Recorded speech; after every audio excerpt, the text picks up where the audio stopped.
Well, let's get started. And Prime Minister Modi was in South India again today, a day after sealing a seat-sharing deal with the PMK in Tamil Nadu. The Prime Minister held what was his first rally with all the BJP's allies in the state for the 2024 polls in Salem city, former ally Palaniswami's hometown. He also intensified his attack on the India bloc, saying that Rahul Gandhi's recent comments on Shakti were an attack on the Hindu religion.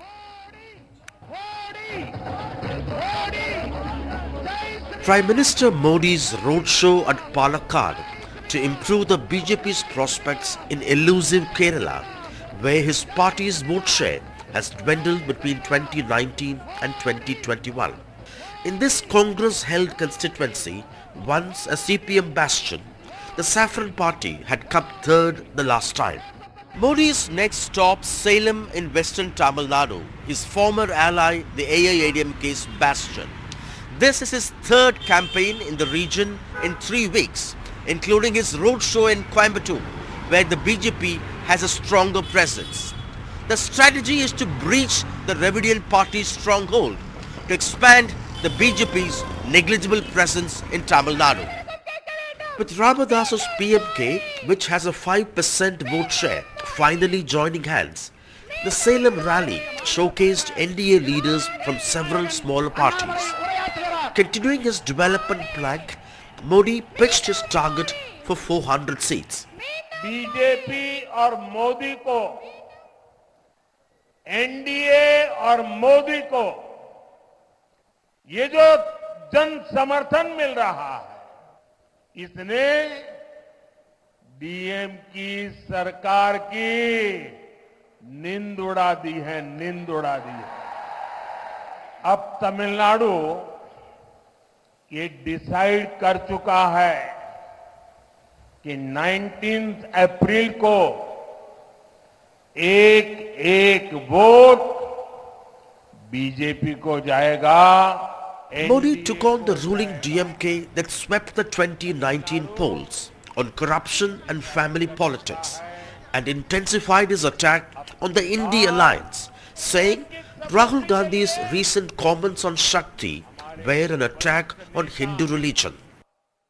उनकी पहली rally में ही उनका manifesto खुल करके सामने आ गए हैं। INDI alliance ने खुलेआम घोषणा की है कि हिंदू धर्म की जिस शक्ति में आस्था होती है, उन्हें इस शक्ति का विनाश करना है। The opposition hit back. He is doing all the manipulation. What our leader said, there is no, the Shakti is misusing by Modi government. What is the meaning of Shakti? Shakti means energy. Shakti means power. He taken CBI in hand, enforcement in hand, income tax department in hand. The AIADMK's exit has weakened the NDA in Tamil Nadu. With less than 3% vote share for the BJP, the alliance is literally on a shaky ground. While PMK's entry would help increase its vote share, Prime Minister Modi would hope his carpet bombing would break the jinx in Tamil Nadu and Kerala. In Chennai with Suresh, Sam Daniel, Find TV.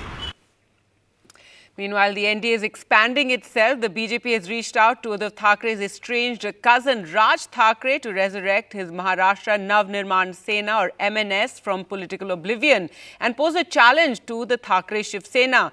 Raj Thackeray reached Delhi last night along with his son and met Union Home Minister Amit Shah today, apparently to discuss his party's possible entry into the NDA. Well, to talk more about this, let's go across to Radhika Ramaswamy. And Radhika, what we do know is that talks have taken place. There was also, talk of how the MNS wants 3 seats, but the BJP wants to give them 1. So at this point, where are the talks at? As far as the talks are concerned, of course, it concluded in Delhi today. Interesting developments as far as Maharashtra and national politics is concerned. MNS Raj Thackeray meeting Amit Shah, trying to forge an alliance. But at this point, Raj Thackeray and his set of leaders are tight-lipped. They're not revealing what exactly transpired in that particular meeting, but many of its leaders saying that the meeting was in fact positive, and we will get to know about what exactly transpired in a day or two. Now, as far as MNS is concerned, this is going to be advantage NDA if an alliance happens. Of course, advantage MNS too, simply because MNS has become an irrelevant party. It has lost its relevance in state politics. Hardly any seats, just one seat won in 2014, another one in 2019. So it would be a resurrection of sorts for MNS if it joins hands with NDA. As far as NDA advantage is concerned, it would help dent Uddhav Thackeray's seats, perhaps in several Marathi-centric regions where Raj Thackeray has a lot of clout and pull, because Raj Thackeray stands for regional politics. He is somebody who stands for son of the soil, politics, and therefore that could work for the NDA as well, because Raj Thackeray has been standing for the right, fighting for the rights of Marathi Manus in the state of Maharashtra ever since the inception of MNS. And of course, of late, Raj Thackeray has also been taking this hardline Hindutva stand, which a lot of people believe, Uddhav Thackeray has abandoned. So therefore, that also could be advantage Thackeray. And another is, of course, the Thackeray name itself. So it could help in the optics of NDA to have a Thackeray into its fold. But as far as seats are concerned, MNS has asked for 3, which includes South Bombay, Shirdi as well as Nasik. There is a possibility that MNS may secure 1 seat, which could be the prominent South Bombay seat. But what the conclusion of the talks are, that will take a while for us to understand. But at this point, of course, so interesting alliance being stitched between NDA before they actually reveal it. Thanks so much, Radhika, for joining us. So not just 2 NCPs and 2 Shiv Senas, but 2 Thackeray's also in the political fray there in Maharashtra. Now, the political split in the Jharkhand Mukti Morcha's first family is also out in the open, as founder Shibus Soren's daughter-in-law, Sita Soren, switched to the BJP today, accusing the JMM leadership of neglecting her. Earlier, she quit as MLA and resigned from the JMM. In her resignation letter addressed to the party chief and father-in-law Shibus Soren, she said since her husband's death a few years ago, she and her family had been neglected. Interestingly, Sita Soren is to face a trial in horse trading case after the Supreme Court overturned immunity from prosecution for bribe-taking for MLAs and MPs in early March. Ma'am, आपने कहा कि आप झारखंड मुक्ति मोर्चा के महापरिवार को छोड़कर मोदी जी के विशाल परिवार में आ रहे हैं। आखिर उस परिवार को क्यों छोड़ना पड़ा, क्या वजह रही? कि सबसे पहले तो मैं मोदी जी की इस विशाल परिवार में आई हूँ, इसके लिए नरेंद्र मोदी जी को, जेपी नड्डा जी को, अमित शाह जी को, देवेंद्र फडणवीस जी को बहुत बहुत धन्यवाद करते हैं। 14 साल मुझे लगा मैंने संघर्ष किया पार्टी में रह करके। वहाँ के जल जंगल ज़मीन के लिए भी मैंने अकेले लड़ाई लड़ी, पार्टी लेवल से हट करके। पार्टी से कई हमको प्रताड़ना भी सहना पड़ा, लेकिन हम अपने रुके नहीं, अपने कर्तव्य के प्रति हम हमेशा आगे रहे। पार्टी ने हमें कभी कुछ पोर्टफोलियो भी नहीं दिया, सम्मान के नाते। फिर भी हम चले अकेले, और लेकिन अब ऐसा समय आ गया कि नहीं, आप आगे नहीं चल सकते हैं। इसीलिए आज हम यहाँ ज्वाइनिंग किए हैं, और पूरा विश्वास है कि वहाँ के 14 के 14 सीटों में कमल खिलेंगे और झारखंडियों को हम न्याय जरूर दिलाएंगे। सभी लोग शॉक्ड हैं, और देखिए इसके बारे में हमें ज़्यादा जानकारी तो है नहीं, उन्होंने क्यों दिया, क्या दिया, लेकिन अभी पार्टी एक संकट के दौर से गुज़र रही है, तो ऐसे में मुझे लगता है थोड़ा धैर्य सबको रखना चाहिए था, और इस तरह से क्यों हुआ दुखद है, ये हमारी पार्टी के लिए दुखद है। And former Indian ambassador to the US, Taranjit Singh Sandhu, also joined the BJP today. The Saffron Party may field Sandhu against Kuldeep Singh Dhaliwal of AAP from the Amritsar constituency in Punjab in the upcoming elections, according to reports. But some trouble for the NDA as well. Union Minister Pashupati Paras announced his resignation this morning and withdrew his Rashtriya Lok Janshakti Party from the BJP-led National Alliance. This comes a day after the BJP confirmed a seat-sharing deal with the Lok Janshakti Party of Mr. Paras's nephew, Chirag Paswan.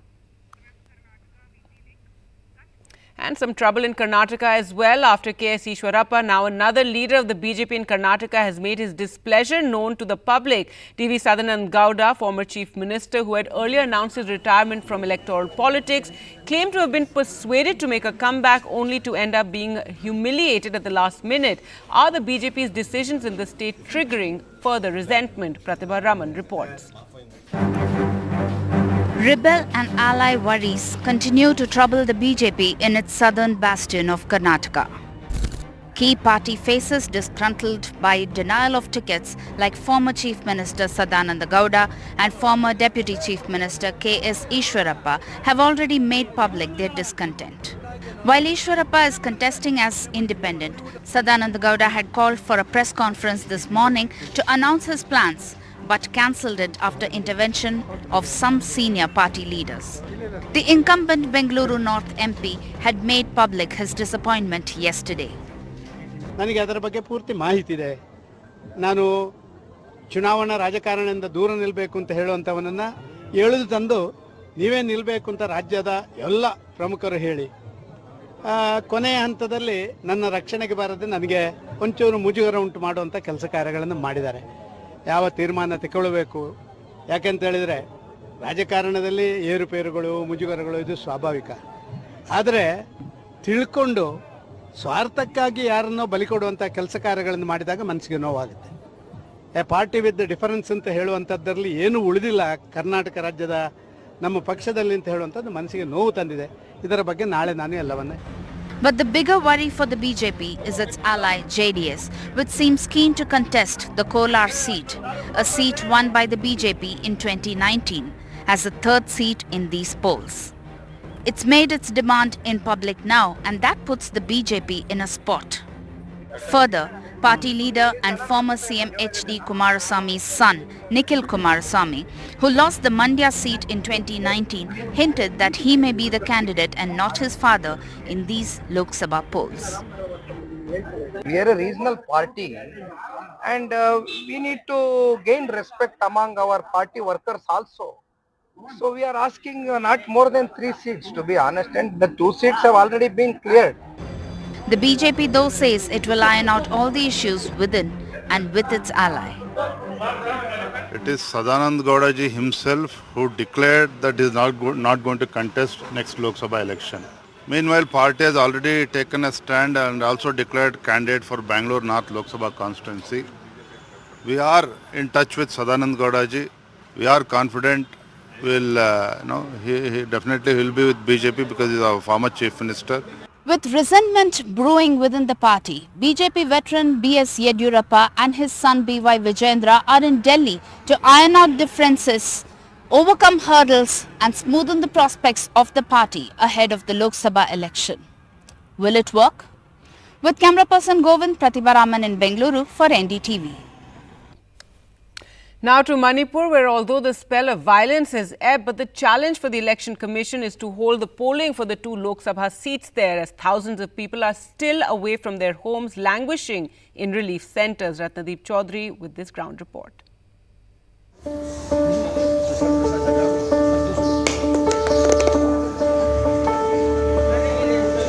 My recently joined distinguished colleagues. A big challenge for the Election Commission in Manipur, getting people displaced in last year's ethnic violence to vote.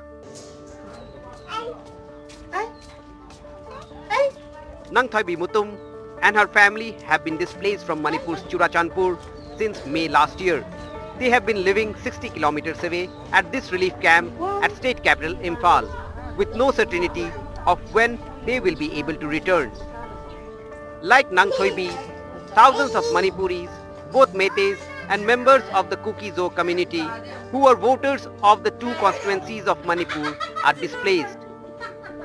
Hundreds have lost their homes forever. Many don't have important documents like voter ID card. The Election Commission has said it will allow the displaced voters of Manipur to exercise their franchise from their respective camps. But on ground, challenges remain, including building confidence among voters. We are refugees here, settling in this relief camp. So we are not free. Our minds are brainwashed by this conflict, and we are engaged in this conflict also.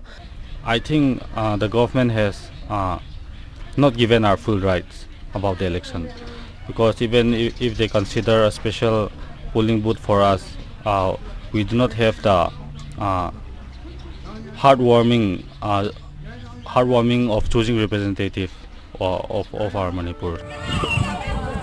The worry and the cynicism is not confined to just those who are living in Imphal relief camps. In the hills too, there are similar concerns. Voting has no meaning for us because whatever we need from the governments, like ration supply, sometimes used to be blocked and we don't get in times, and we have been suffering so much a lot. Our voting have no meaning, I can say right now, because of that we are IDP more than 10 months now. We not have that improvements here. More than 10 months we are spending now here. Then there is no hope for that us. The Election Commission has decided to hold elections for the 2 Lok Sabha seats in Manipur in 2 separate phases, of which the tribal reserved Outer Manipur seat will go to polls in 2 separate dates. Another key challenge in Manipur: what about those members of the Kuki-Zo community who took shelter in neighboring Mizoram during the conflict and have not returned? So far, the Commission does not have any arrangements in place for such voters. So our workforce also, our human resource has also been displaced. So there are districts where there is a shortage of human resource, and we need a certain number of people to do elections. So this phasing also has been done in a way to ensure that the HR, the security personnel, they all can be used in a judicious manner. With K. Mangte in Churachandpur and B.M. Sanju in Imphal, in Guwahati, Ratndeep Chaudhary, NDTV. The Supreme Court today refused to stay implementation of the Citizenship Amendment Act. The court also gave the government 3 weeks till the 8th of April to respond to 237 petitions challenging the law that was notified last week, just days before the Lok Sabha elections. The petitioners have sought a pause on implementation of the discriminatory CAA, which they have said is against the Muslim community. Chairperson of the Finance Commission, Arvind Panagria, spoke exclusively to NDTV on the electoral bonds controversy, FDI inflows and more.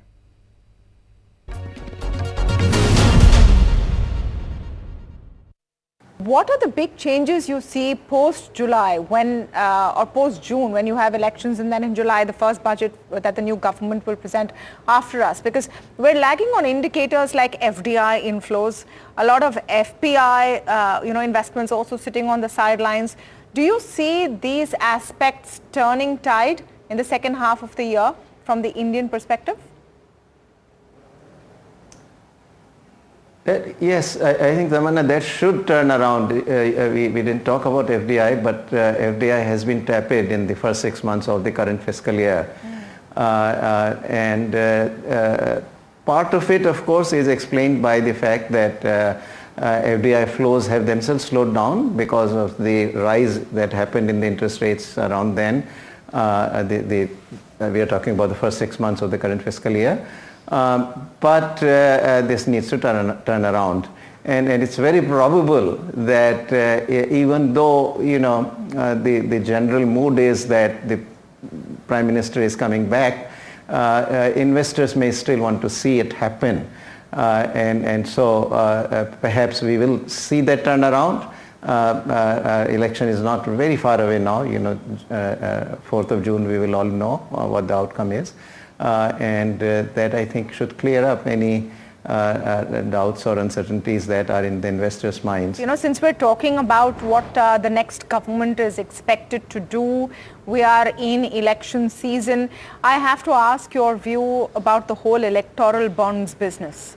The Supreme Court has, of course, now ensured that it's no longer a function. Corporate India is wondering what comes out when on Thursday we will know those unique numbers. There's a debate on right now whether this will bring back black money, whether it was fair that voters don't know who's donating to whom. I was keen to know your take.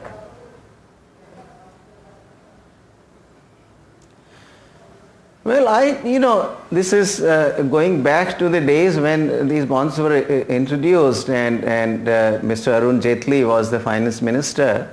And I generally found his argument reasonably persuasive that, look, on what previously existed, and we are back to that state now after the bonds have been withdrawn, meaning, further issuance of the bonds has been withdrawn. Bonds, therefore, to some degree was an improvement as far as I can see. Mr. Jaitley's arguments seem to make sense to me that, look, absent the bonds, we go back to the cash.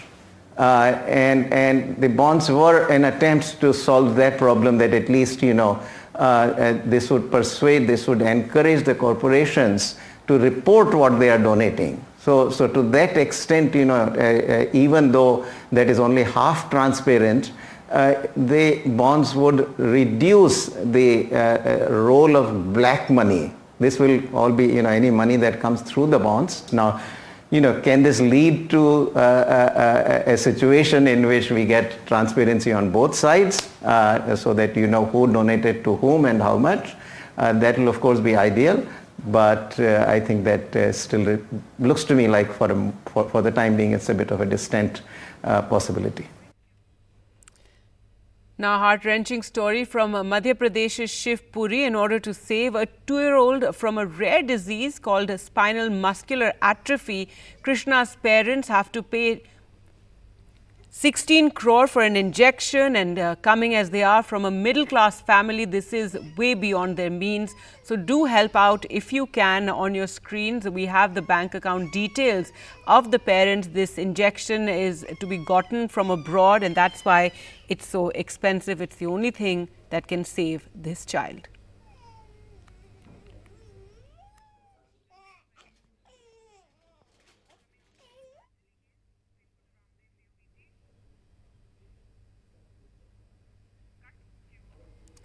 The Supreme Court today came down heavily on Patanjali Ayurved for failing to respond to a contempt notice for issuing misleading advertisements and ordered Yoga Guru Ramdev to appear before it.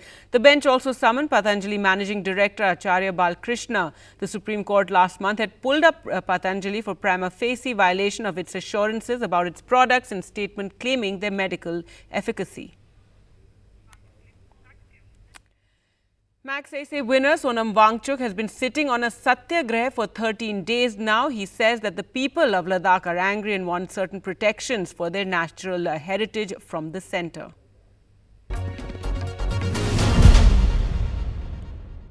Already an election code of conduct is already in place. So actually what you're demanding from the political parties is some kind of reassurance that if they come back to power, they should listen to your demands. Is that what your demand is right now? Yes, till the MCC was applied, came into force, we were hoping they would keep their promises any day. But now that they have left us high and dry, we are sitting here for the whole 21 days, and we may extend by another 21 days, hoping that they still can. The way they can is, we are saying that there should be still a possibility of a multi-party agreement, a legally binding multi-party agreement with leaders of Ladakh, that whichever alliance comes into power, they'll fulfill these demands of the people of Ladakh, which are the ones that I said. So that's one reason. Secondly, we now feel they don't care about Ladakh, they care about the elections and the number of seats. So we want to sit on this and loudly send messages to the country that this party has not kept their promises here, likely that they'll do the same in your state also.